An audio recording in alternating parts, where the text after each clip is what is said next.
How are you all doing? Beautiful, great. Have you been cleaning all night, all evening, all morning? Dream time too. Dream time too, somebody said over here. That's fantastic. A little advisory warning. Watch your step on the steps outside because a lot of it's rained, of course. It's slippy. And one of my mentors, Robin, has already fell and she hit her head and she's on her way to the hospital. She is fine. She may have to have a couple stitches, so I'm told. And, you know, we're just cleaning on all of this. But it's also a heads up. Just watch your step on the wetness that's out there. Okay? Even the dryness. Even the dryness? She's... So watch your step even on, well, this is actually wonderful. You know, you want to be mindful with every step you take, whether it is wet or it is dry. I mean, what a life lesson in itself. Just walk with mindfulness. There's actually Buddhist meditators who do that. There's actually a whole form of meditation where they teach people to walk slowly. The old Kung Fu, remember David Carradine, the Kung Fu episode? Walking very slowly. What did he walk on? Rice paper? Was it rice paper, Rick? Do you remember that? It was rice paper. Yes, he called me grasshopper. Rice paper and walking so slowly, meditatively, that you're not ripping it. So that's probably a nice reminder for all of us as we go through this day, is just to walk with that mindfulness, wet or dry. Yes. Something exciting is going on. You know, I mentioned that my Hollywood friends are here. Oh, and they are here. There they are. And I've been having many conversations with them. They're wonderful people. And despite my protests, they really want me to have my own television show. Yes. Oh, you're for that. And I can't seem to be able to talk them out of it, no matter what I say. And we had this idea, they did actually last night, about inviting you to record on a DVD, on video, mini tape, whatever you want to call it, most likely on a DVD, a miracle or two or three, whatever's going on for you, that has already surfaced for you, that maybe have happened from reading my other book, Zero Limits, The Attractor Factor, watching The Secret even, or of course from coming from this weekend. So what we want to do, and I'll write this down, is as these miracles occur in your life, we want you to tell the story. Tell the story of your miracle in the best way possible. Record it. Try to keep it under, did we say 5 minutes, 3 minutes? I don't remember what it was, but 3 minutes. Try to keep it under 3 minutes, I was just told.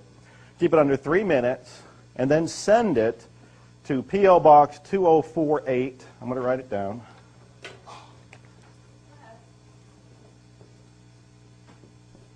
(2048) in Wimberley. And I'll move out of the way so you can see this in a second.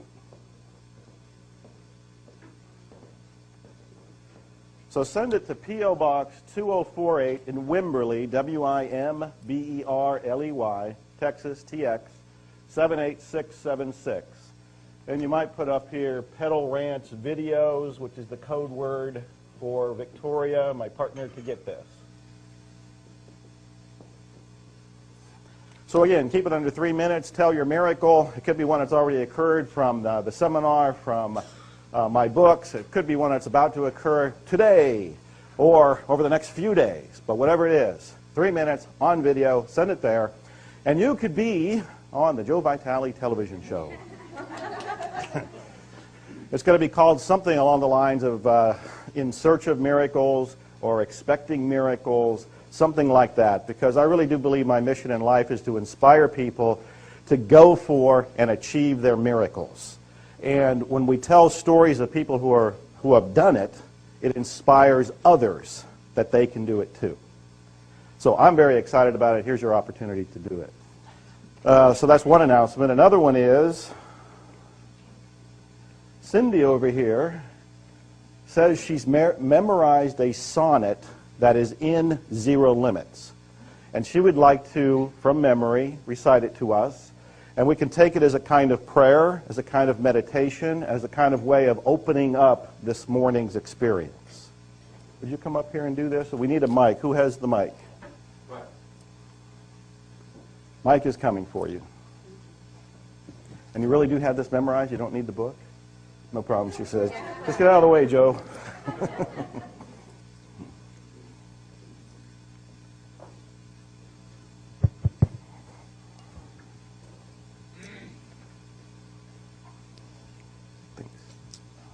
when to the sessions of sweet, silent thought I summon up remembrance of things past, I sigh the lack of many a thing I sought, and with old woes, new wails my dear times waste. Then can I grieve at grievances foregone, and heavily from woe to woe tell o'er the sad account of fore bemoaned moan, which I knew pay, as if not paid before. But if the while I think on thee, dear friend, all losses are restored and sorrows end. I love you. Whoa.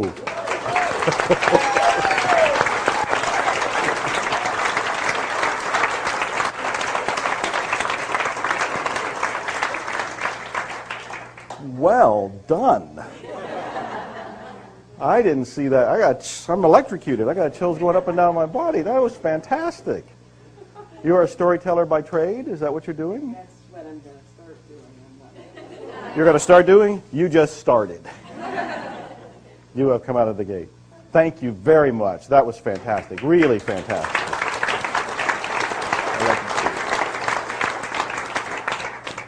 Before I have Dr. Hoolen come up here and do his song and dance, what kind of questions do you have?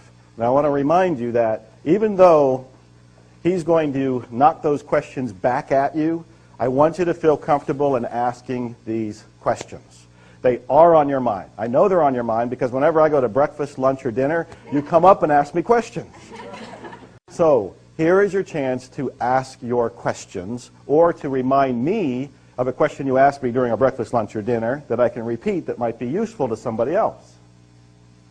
Who? Yes, right over here, Victoria. And the mic is a-running.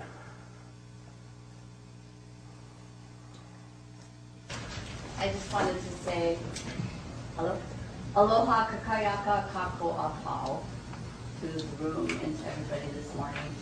And I love you and I thank you to my husband who was teaching upon how to speak the Hawaiian language. But I wanted to ask a favor of you and Dr. Hoolen, and since we're all such an important piece of each other, and to have the ability to recognize the divinity in each of us, to have us be able to stand up and just say the name that we choose and where we came from, and let each of us look at each of us individually and say, I love you and thank you for coming. Wow. And that hit me at 3 o'clock in the morning. Would you like to respond to that? Is that something you would like to do? Please be my guest. Be my, all right. How do you see that happening? Just pass the mic around? Yeah, just have everybody stand up and turn and face us all and say My name, where they came from. And there's people from Greece and yes. New Zealand Italy, yes. Australia. and just like to look at them and I love you. And Lisa has a response, of course. I think that is something that is possible. Maybe one circle hand in hand. One circle, and each person goes around the circle while we hold hands. Wow. That's restructuring the room a little bit, so I'm trying to go with the flow here. Everybody just holds hands and you just connect each line and everybody's holding hands. Yes. Then we're all connected and everybody can sit in the room next to them. I like how this is being adapted here. So, okay, we're not going to have to get up and go into a circle, but we can still hold hands and do this. So I'm going to say, let's go ahead and do it. Let's start right there since you're right beside him with a mic. And go ahead and stand up, do what she said, say who you are, where you're from, and we can respond with an I love you. My name is Steve Little. I'm from Gilroy, California. I love you. I love you. I love you. Wow. My name is Kimberly Little. I'm from Gilroy, California. I love you. Thank you. I love you. My name is Susan Vinson. I'm from Ventura, California. I love you. What a great group. Happy, smiling faces. This morning when I looked at my blog, somebody had posted a comment that said they were very skeptical about Zero Limits, the book, and saying something as simple as, I love you, I'm sorry, please forgive me, and thank you. But they were laying in bed, and there was a lot of noise going outside, and they apparently were in an apartment, and it was very noisy outside with a party going on and so forth. And they decided they would just try it. And so they laid in bed saying, I'm sorry, please forgive me, thank you, and so forth. And they said almost instantly, the party stopped. The noise stopped, and she went to bed, and she went to sleep. I say she, I don't know if it was a she or he. I wanted to point out, first, the simplicity of this, and then second, something I think is very important. You're not doing the cleaning to get something. You're doing the cleaning to clean. You're not doing the cleaning to get a particular result, because if you're trying to get a particular result, you're still in the world of the data, of the ego, of intention, of trying to control everything from your little itsy-bitsy conscious mind. What you're trying to do is erase, constantly erasing, so that what you do receive is inspiration. Then when the inspiration comes, there's a purity to that is coming from zero, that is coming from the divine, and that's what you step into. I keep referring back to this TV show thing, and I want you to realize that I'm not making it happen. I am not trying. I am cleaning. And as I'm cleaning, things happen. But I'm not trying to make them happen. Somebody asked me yesterday about all the things that I do, that I'm an incredibly prolific writer. I'm pretty much the Book of the Month Club now. Almost every month I have a new book coming out. There's probably more books coming out than most people have read since high school. You know, and they can't keep up with it. And I have people who are fans of mine who are on my mailing list who try to keep up, who complain, you write too much. I can't buy all of your books. I can't read all of your books. I can't read all of your blog posts. And they think that I'm just doing a whole lot of effort. I'm doing a whole lot of struggle. But what's really happening is it's play. It's an effortless activity. And this is what happens when you come from inspiration. When you just keep cleaning, and the divine says something like, write this book, Joe, or whatever it happens to be, it's easy for me to do it. Now, when you look at me doing it, it may seem like intense effort, because you're trying to imagine what it would be like for you to do it. But when I do it, it's natural for me. It's much like you with your sonnet over there. I don't want to have to go and memorize it. I don't want to have to go and perform it. That's not my inspiration. It might be at one day. It might be at one point as I keep cleaning. As I keep cleaning, I might wake up one day and I'll have the inspiration to go pull something out of one of my favorite books and to memorize it and to actually turn it into a theatrical experience. But until that happens, it'll feel like work to me because it won't be natural. So I just keep cleaning, and the person who posted on my blog, it's wonderful that the noise stopped, but maybe it wasn't even related. Maybe the noise was going to stop anyway. The cleaning was to be done so he or she would be okay with the moment. And out of that moment, he or she may have been inspired to do something else. Like, because of the noise, get up and write a poetry, or to work out a business plan, or to go for a walk, or a run. I don't know. It could have been any number of things. So you're cleaning to clean. And this was one of the hardest things for me to accept when he first told it to me, because he kept saying, my only duty here, my only job on earth is to clean. When he's at the hospital, at the mental hospital there, he said, I'm just there to clean. When he left there, I'm just here to clean. When he comes up here, and believe me, we didn't talk before this. I hadn't seen him since the last seminar. We haven't spoken on the phone. We just show up. Our agreement was, you know, it starts at 10 o'clock. I'll see you at 9:45. We just keep cleaning, and that's what he's doing. He just keeps cleaning. I am just keeping the cleaning. And as a result of it, don't you feel like there's real magic happening? And a real miracle happening? And that cleansing is happening in this room? When I look across and I see all of your faces, you are incredibly attentive. And your eyes are wide open and bright, and your energy fields, your auras and so forth, every single one of you just have this radiating out. There is something powerful going on here. But all we're doing is cleaning. That's all we're doing. Dr. Hoolen? No, I don't have anything to say. But I bet you think of something. Come on up here. It's your turn. I've erased the board. Do you have anything you want to ask Joe? Yeah, She has a question, yes. Right here, Bruce. So on that question, I just wanted to get like a little bit more information about the relationship that Dr. Hewlin was talking about with the mother and the child. You know, that whole conscious and subconscious, because it's all happening in the subconscious where we really want it to be erasing from. So just had to go over that again, you know, just how you speak to the, you know, just that whole thing. That's your department. No, I'm passing the buck. Okay. He's got it. But we really need to begin at the beginning.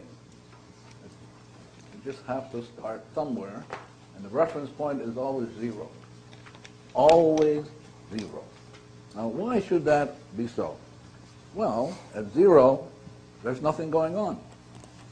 Silent, no bitching, no moaning, no groaning, no efforting, zero. This zero state is the way it all began.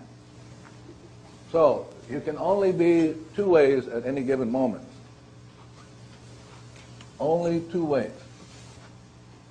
And I want to emphasize, you're always present. Okay? So this is zero, and what happens is at the beginning, let me tell you the Hawaiian version of Adam and Eve. You know. I know there's a Jewish version, a Christian version, but let me tell you the Hawaiian version of Adam and Eve. So, divinity decided, for whatever reason, and I have no idea why, decided to make Adam. And so out of the void, divinity showed up as light. Divinity says, I'm going to replicate this guy in my image. And if you know the different stories of different cultures, divinity picked up some clay and spit on it. Rolled it. Well, I'm going to tell you our version of it. So now divinity comes from the void into light. And for whatever reason, decided to make Joe, my friend, Aoakua.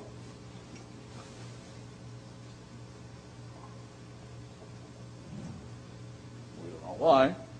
And then our friend decided to make our, let's say, Narisa, Adam and Eve. Yeah. Now I want you to note something. They're perfect. Perfect. 0, 0, 0, 0, 0, 0. Perfect. That's the way God is. Perfect. So when you do the Ho'oponopono, it's not about you. It's not trying to improve you. You're perfect already. So the story is, and it's really a story. A lot of it is, but it's a story. So the story is, the divinity says, hello, you can have everything in paradise except there's this little banana tree. And on this banana tree, there are these sacred fruits. No. So Adam heard, no.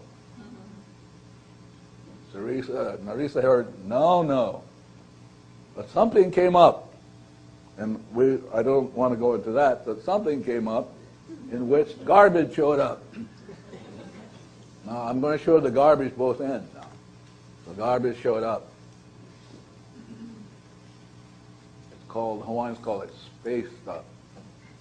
Really, space stuff showed up on the earth. But I'm going to just make up the story. So my friend Eve says to Adam, this person here is saying don't eat that because if we ate it, we would be just like that person. So our friend Eve here is doing a number on Adam, saying, hello, eat that. If you eat that, you can be like God.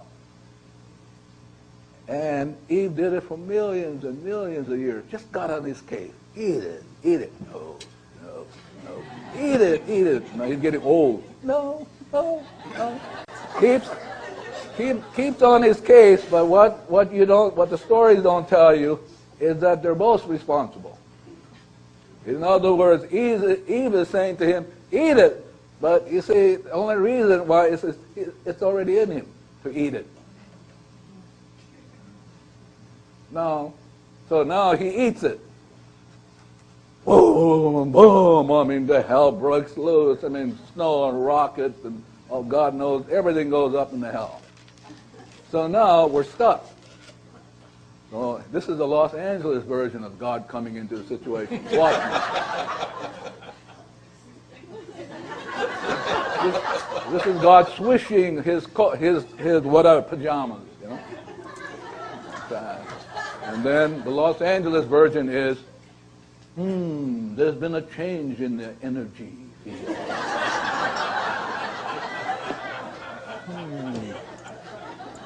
And here's what Adam said. Adam said, she made me do it. Yeah. So women have been pissed off at us. Yeah. You know how they get pissed off, right? They withhold. Yeah. So the idea is, if Adam had been 100% responsible, none of us would be here today. I want to let you know that. None of us would have. Now, Adam could have said to the divinity what? What could Adam have said to the divinity? I love you. So as soon as he said that, the energy would go down, go up, ding, ding, ding, ding. Then now you have the mana coming down, comes down immediately, comes down to Eve, comes down, comes down, comes down, comes down, comes down, comes down, and divinity transforms, erases,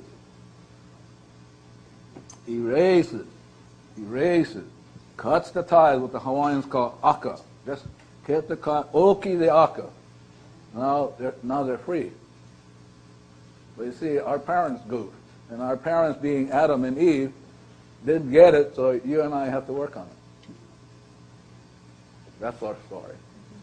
That you and I are left with, she made me do it. Really.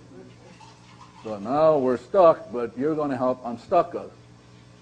And all you have to do is say, I love you, thank you, drink your soul of water, do any of this stuff, and not only will you get set free, so something you all didn't do in this room. Now, how many people are in this room? Just estimate. No, there are billions of people in the room. Billions.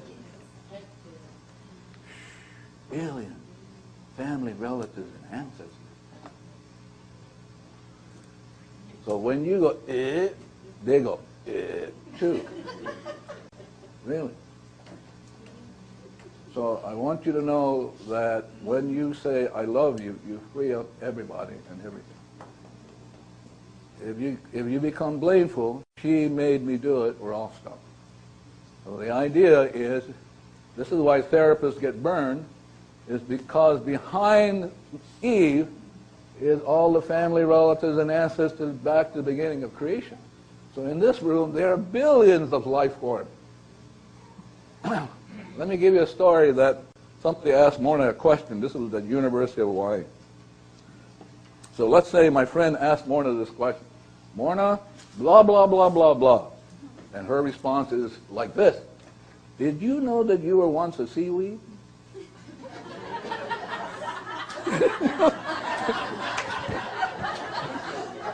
I mean, so listen, you got it easy with me. So I was in Arizona with Morna, dear Morna. We were doing a class at St. Elizabeth, Catholic hospital. So I was up, and she was in the back. And Morna always meditates. There isn't a moment she doesn't meditate. But she's got her eyes closed and head down. So she's sitting there, and I'm talking, and you can see the room go. I mean, all of a sudden, then they go to that way. Well, that's the way she meditates. I mean, she leans forward, she leans backward. I mean, it's going. And when I'm talking, I get used to it. But you watch, everybody's just kind of bending and watching. You know? Like that. So, somebody like him, our friend Dick, asked a question. He asked a question of me, and I said, I don't know. Let's ask Morna. I turned around. I said to Morna looked like this. I said, Morna, I don't know how to answer that question. Up comes her head instantly, and she said, it's a stupid question. And back she goes. She leaves me standing. I'm there, you know, like that. So you got it easy. Yeah. So the story is very simple. Story is very simple. Only divinity can transmute. No, there's no being walking the earth. Only this part of you can transmute. If you say you're a healer, the whole universe laughs. Yeah. Only that in you.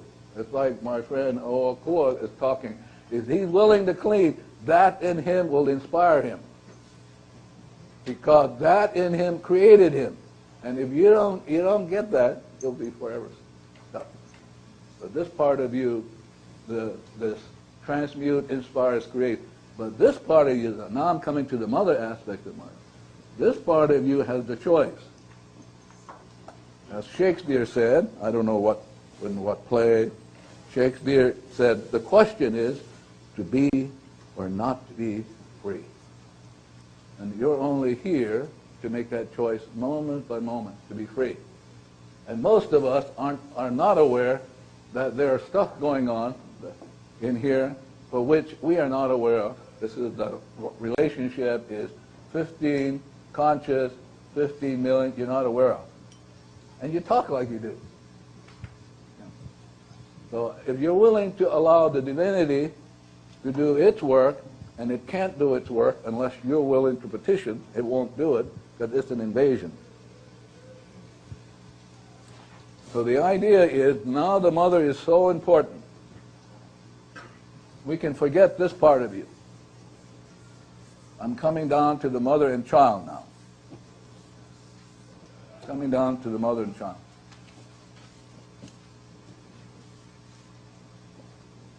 So for eons, the mother has been holding on. The mother has been engaged. That's the way we solve problems. We engage the data. The Ho'oponopono is about disengagement. To disengage. Disengage from what? The data in the subconscious. So now the mother has to be willing to, when the mother does the cleaning like, I love you, the mother has to take the time and say to the child, listen, we're suffering. Or you're self-talking. We're suffering. I love you is a way to let go of the suffering. So I'm asking you, you're talking mentally now, I'm asking you and giving you permission, let go. Because you can say I love you and it won't work because you've been holding on for eons, and you have to be willing to talk to this child. And this child runs your body. It runs your body. If this is hell, your body is a consequence. If your body is always effect, your body will be in hell. So the idea is that the relationship between the mother and child is absolutely the most important relationship in creation. So as you do I love you in any of these processes, you need to talk to the child and say, here's what this is all about, because this part of you has no discretion. The subconscious has no discretion. It doesn't know right from wrong. When the data gets hit, it'll play it. But now you have to begin the process of what I'm going to call re-education. You have to re-educate the child. But every time you do the cleaning, you have to talk to it. Here's how it works. Here's how it works.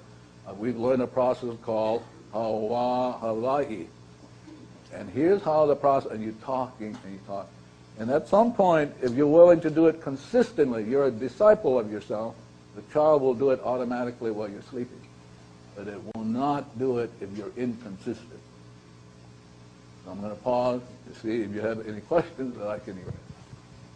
Now the reason I'm telling you this is that only cleaning can trump intellectualism, which is thinking. Once you leave this room, if you go into thinking, you're going to sink. Thinking is this data plane. Right? So you can ask questions in this room, but if you get in the habit of asking, it will take you nowhere. So while in this room, I suspect if you have any unclarity on my part, I'm willing to clean it up. Yes? No, we need a mic. When you say it's in me, When you say what? when you say that the divine, conscious, unconscious is all within me, I only relate to mentally and within my body. Is it outside of me in any way, or? What is outside of you in any way? My confusion is what is, I don't understand. Confusion is data plane, you can erase it. That's what I'm saying to you. If you're outside with this confusion, you will confuse everything. So the idea is you don't know, as Joe has been mentioning, we don't know what's going on, but we can get back to zero. Okay, thank you. No, you're not satisfied. Don't let her sit down. Yeah. See, there was a party going. Now your 2 feet went into the concrete. Went.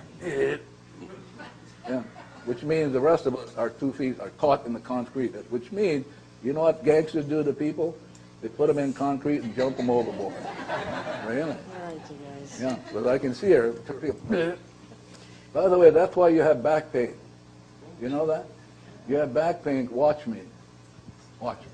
So she says something and I go, So immediately I squash my family relatives and ancestors. Yeah.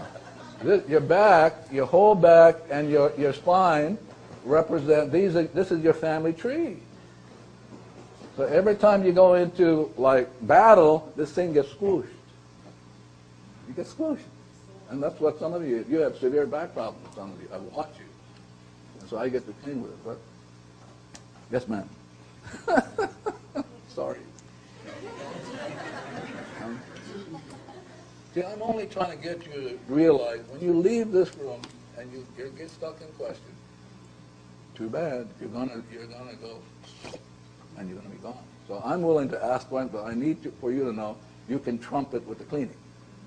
Trump it. Yeah. Okay, so what I'm hearing you saying is it doesn't really matter whether it's inside, outside, whatever, it's just to clean. Outside. There is no outside. There is no outside. You always see from, that's like in Hamlet. Hamlet says, I cannot know him unless I know myself. I can't. That's why I never do therapy. So now, as I watch you, I'm seeing you from the inside, looking at you.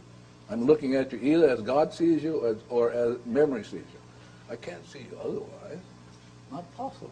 So it always comes from the inside, never outside. There's no such thing as outside to the mind. No such thing.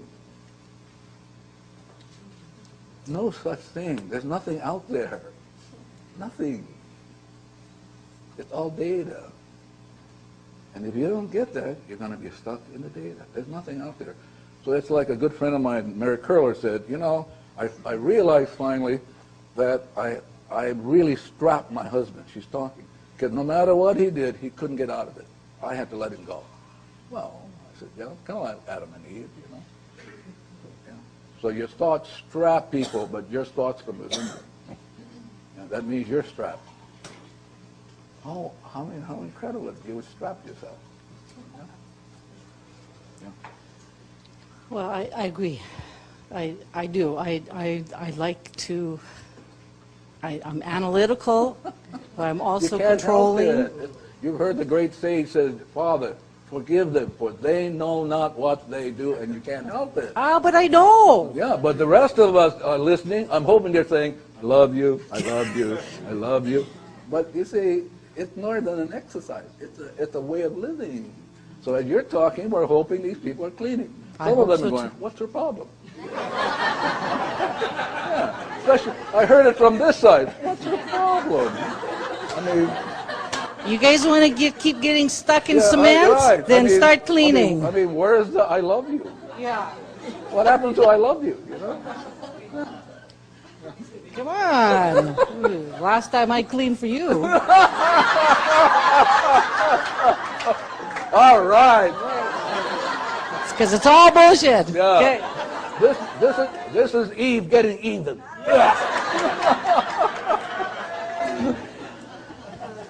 Thank you very much. Remember, I love you really works. Hello? He's got his hand up a little bit. This is funny. As you were talking, I heard family relatives and ancestors going, ditto.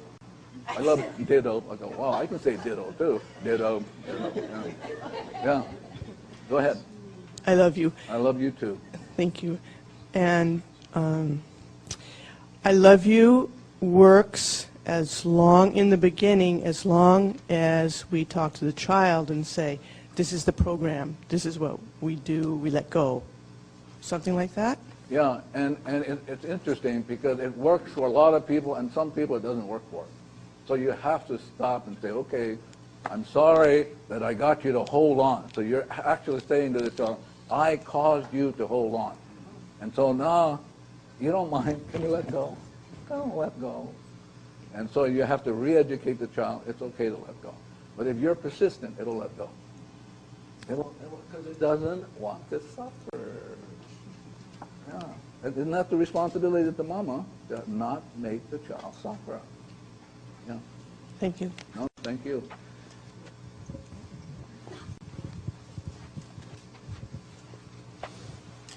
You know, it just sounds really delicious to have that conversation with the child. It's very delicious. It's very better than delicious. Burger, I mean, Burger King stuff, yeah? Yeah. And I noticed that I can be in a very blissful place, like I was when I left here yesterday, get together with someone who is intimate, Yeah. and in about 3 seconds, be in shit. Yeah. Oh, yeah. And I said I love you outside there, you know? yeah, you know, I mean, it's just like, you know. Not only that, if you say I love you to some stranger, they go. Right. Exactly. Yeah.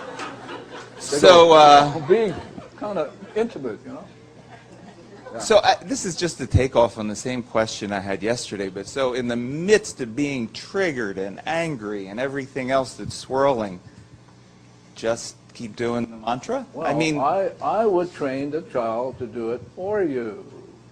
So the child will do the cleaning. I love you, I love you, I love you. Because when you show up without cleaning, that's your problem. You show up without cleaning. And we pick up the telephone without cleaning. We listen to the cell phone, and some of you who are cell phone users, you're going to have hearing problems. You're going to have problem neurological, but you're going to have it. But you can prevent it by doing this cleaning. But the way to do it is to teach the child how to do it. So you don't have to, the mother has to go, oh, I'm getting tired of saying I love you. You'll get tired, you know. After you do 15 million of them? No, yeah. So teach the child to do it like you do on a computer. You program it, talk to it very gently, lovingly, and it'll do it for you. It will fall in love with you. you know, because in one form or another, I've been doing this for a long time, and it's just endlessly frustrating that this, you know, I come from a very blissful place and can get triggered in 3 seconds, you know, so just keep doing it. Yeah. Yeah. The idea, the key now is for you to be able to work with that child and to teach it it's okay to let go. Because for millions and millions and millions of eons, you have not done that. You have been holding on. And you can't help it, but you have to say to the child, no, it's okay to let go. Yeah. It won't let go unless you give it permission. Yep, thank you. Anybody else before we have a coffee break? Yeah. Children, my kid loves coffee breaks. You know? See, what happens now, have you ever watched hockey?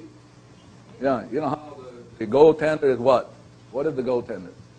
I mean, he's got shields on him like nobody's business. That's what I have for me. Yeah, I mean, really. You do this kind of work without shielding, it's crazy. Yes? Hi, I just want to share something. I started doing this work with Huna several years ago and addressing the mother-child issue. And what I realized, I started catching myself betraying the child by negative self-talk. And as long as you're betraying the child can't trust you. So you keep sabotaging it. So the secret is to start maybe paying attention and being aware. Can we just slow down a little bit? The child does not do that. It's the data that does it. The data. You have to be really, see, clarity is very, very important. So the child is not doing it. It's the data doing it to the child, and the child echoes it in your body. Okay. You got to get this. The child is fine. It's the data. So it's the data that kills. It's the data that rapes. It's the data that hates, not the child. Listen, the child was born free. You ever heard the song, Born Free? I mean, really, As you were free born as free. the wind blows. And then somewhere along the line, you picked up garbage.